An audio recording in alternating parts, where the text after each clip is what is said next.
നിങ്ങളിൽ പലരെയും കണ്ടിട്ട് എൻ്റെ അപ്പൻ്റെ പ്രായം തോന്നിക്കുന്നുണ്ട്.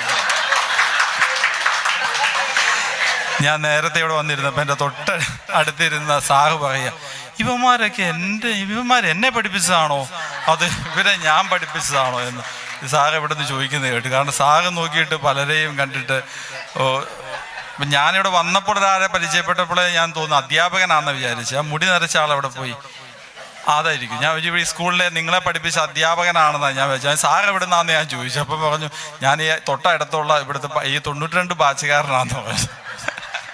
പക്ഷെ പെൺകുട്ടികളെ കണ്ടു കഴിഞ്ഞാൽ, നിങ്ങളെ കണ്ടു കഴിഞ്ഞാൽ നിങ്ങളിപ്പോൾ ഒരു വളരെ ചെറുപ്പാട്ടോ. അത് കാരണം ചോദിച്ചാൽ നിങ്ങളെ നോക്കുന്ന ഭർത്താക്കന്മാരുടെ ഗുണമാണ്. പൊന്നുപോലെ നിങ്ങളെ നോക്കുന്നുണ്ട്. ഇല്ലെങ്കിൽ നിങ്ങളുടെ അവസ്ഥ എന്തായാന്? ഇവരിങ്ങനെ കിടന്ന് മല്ലടിച്ച് അല്ല പോരടിച്ചും മല്ലടിച്ചും കഠിനാധ്വാനം ചെയ്തിട്ടാണ് ഇവർ പലരും. പക്ഷെ നിങ്ങൾ ഈ വെള്ള ഷർട്ടും ഇതൊക്കെ ഇട്ട് നല്ലൊരു യൂണിഫോമിറ്റി ഉണ്ട് കേട്ടോ, നല്ല രസമുണ്ട്. ഞാൻ ശംസുദ്ദീൻ. അച്ഛനെ പോകുമ്പോൾ കണ്ടപ്പം തന്നെ പറഞ്ഞല്ലോ വയസ്സായ ആളാണ്. അപ്പോൾ അച്ഛൻ്റെ ബാക്കി കാര്യങ്ങളൊക്കെ കൂടി അറിഞ്ഞാൽ ചിലപ്പോൾ അച്ഛൻ ഒരു ദിവസം പ്രസംഗിക്കാണ്ടാവുമായിരുന്നു എൻ്റെ കാര്യം. കാരണം അച്ഛൻ 45 വയസ്സുള്ള കുട്ടികളാണെന്ന് പറഞ്ഞു. അപ്പം ഞാൻ ആലോചിച്ച് നോക്കുമ്പോൾ എനിക്ക് 48 വയസ്സായി. എവിടെയാണെന്ന് നോക്കുമ്പോൾ ഞാൻ 2 വർഷം തോൽക്കുകയും ചെയ്തതാണ്, SLC തോൽക്കുകയും ചെയ്തത്. അപ്പം നോക്കുമ്പോൾ ആ വിവരങ്ങളൊക്കെ കൂടി അച്ഛൻ അറിഞ്ഞാൽ ചിലപ്പം അച്ഛൻ ഒരു ദിവസം ശരിക്കും പ്രസംഗിക്കാനുണ്ടാവുകയും. പിന്നെ അയൽവാസിയാണ്, സ്കൂളിൻ്റെ തൊട്ടടുത്താണ്, അതുകൊണ്ട് പഠിക്കാൻ നല്ലോണം കഴിഞ്ഞു, ഒന്നും പഠിക്കാം. അപ്പം ഞാൻ ആലോചിക്കല് എന്തിനാ ഈ പദ്യമൊക്കെ പഠിക്കല്, പദ്യം പഠിച്ചിട്ട് കാര്യമില്ലല്ലോ. അന്നൊക്കെ ഞാൻ ഈ വീട്ടിലൊക്കെ അടുക്ക പറിക്കാൻ പോയാൽ പൈസ കിട്ടും. അപ്പോൾ അടുക്ക പറിച്ച് കഴിഞ്ഞിട്ട് കിട്ടുന്ന പൈസ മതിയല്ലോ, അതിലും ലാഭം അതാണല്ലോ എന്നായിരുന്നു അന്ന് ചിന്തിച്ചത്.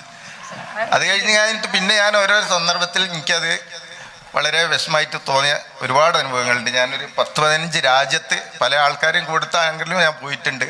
ആ പോകുമ്പോഴൊക്കെ ഇംഗ്ലീഷ് അറിയാത്തത് കൊണ്ടും ബാക്കിയുള്ള കാര്യം അറിയാത്തത് കൊണ്ടൊക്കെ എനിക്ക് ഒരുപാട് ബുദ്ധിമുട്ടും വന്നിട്ടുണ്ട്. പക്ഷെ എന്നിരുന്നാലും എൻ്റെ ജീവിതത്തിൽ ആ പഠിക്കാത്ത വകയിലൊരു വലിയ ബുദ്ധിമുട്ട് വന്നില്ല. കാരണം എൻ്റെ SLC ബുക്ക് തന്നെ ഞാൻ പിന്നെ കണ്ടിട്ടില്ല, തോറ്റാണെങ്കിലും കൂടി എനിക്ക് അതിനൊരു ആവശ്യവും വന്നിട്ടുമില്ല ഈ കാര്യം. അപ്പോൾ അതൊക്കെ ആലോചിച്ച് നോക്കുമ്പോൾ ഞാൻ പഠിക്കാത്തതിനെ കൊണ്ട് എനിക്കൊരു ബുദ്ധിമുട്ട് തോന്നിയില്ല. എന്നിരുന്നാലും ഇങ്ങനത്തെ പല സന്ദർഭങ്ങളിലും എനിക്ക് ബുദ്ധിമുട്ടുണ്ടായിട്ടുണ്ട്. അങ്ങനെ ഞാനൊരു 95 ഞാൻ ആലോചിച്ച് ഇവരൊക്കെ 10-18 ലക്ഷം ഉറുപ്പ്യ കൊടുത്ത്, അന്നത്തെ കാലത്ത് 18-15 ലക്ഷം ഉറുപ്പ്യ കൊടുത്ത സ്കൂളിൽ കയറിയിരുന്നു. അതൊക്കെ ഞാൻ അറിയാം. ഞാൻ അന്നൊരു സ്കൂൾ മാടിച്ചിട്ടുണ്ടായിരുന്നു, ഒരു അത്തോളി വെൽക്ക് മാടിച്ചിട്ടുണ്ടായിരുന്നു. ഞാൻ മറച്ചും വിറ്റു.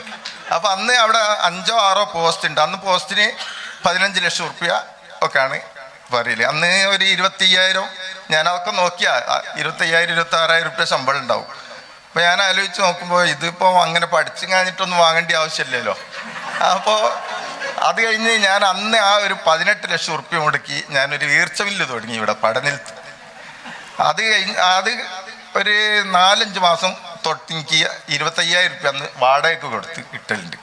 അപ്പോൾ ഞാൻ ആലോചിച്ച് നോക്കുമ്പോൾ 18 ലക്ഷം ഉറുപ്പ്യ കൊടുത്ത് സ്കൂൾ പോവുകയും വേണ്ട, ഒന്നും പഠിക്കുകയും വേണ്ട, നമ്മൾക്ക് 25,000 ഉറുപ്പ്യ ശമ്പളം കിട്ടുക. അങ്ങനെ നോക്കുമ്പോൾ എനിക്ക് പരാജയം തോന്നിയില്ല. അത് ഞാനൊരു 2015 തോന്നുന്നുണ്ട് 1.5 കോടി ഉറുപ്പ്യക്ക് വിറ്റ്. പെൻഷൻ്റെയിലും കൂടുതൽ പൈസയും കിട്ടിയിട്ടുണ്ട്. എന്തായാലും അങ്ങനെ നോക്കുമ്പോൾ എനിക്ക് അത് നഷ്ടം തോന്നിയില്ല. അപ്പോൾ പഠിക്കാത്ത ബുദ്ധിമുട്ടൊക്കെ ഉണ്ട് ഒരു ഭാഗത്ത്, എന്നാലും ബുദ്ധിമുട്ടില്ല. ഇനി ബാക്കി കാര്യങ്ങളൊക്കെ അച്ഛൻ്റെ അറിയുകയാണെങ്കിൽ അറിയാണ്ട് നിൽക്കാൻ നല്ലതെന്നാണ് എനിക്ക് തോന്നുന്നത്. അപ്പോൾ എനിക്ക് 3 കുട്ടികളുണ്ട്, വൈഫുണ്ട്. ഞാൻ തൊട്ടടുത്തായിരുന്നു താമസമെങ്കിലും ഇപ്പം ഞാൻ കൊടുവള്ളിയാണ് താമസം. ഇപ്പോൾ ചെറിയ ചെറിയ ബിസിനസ്സുകളൊക്കെ ഉണ്ട്, കാര്യങ്ങളൊക്കെ നടന്നുകൊണ്ട് ഓക്കെ.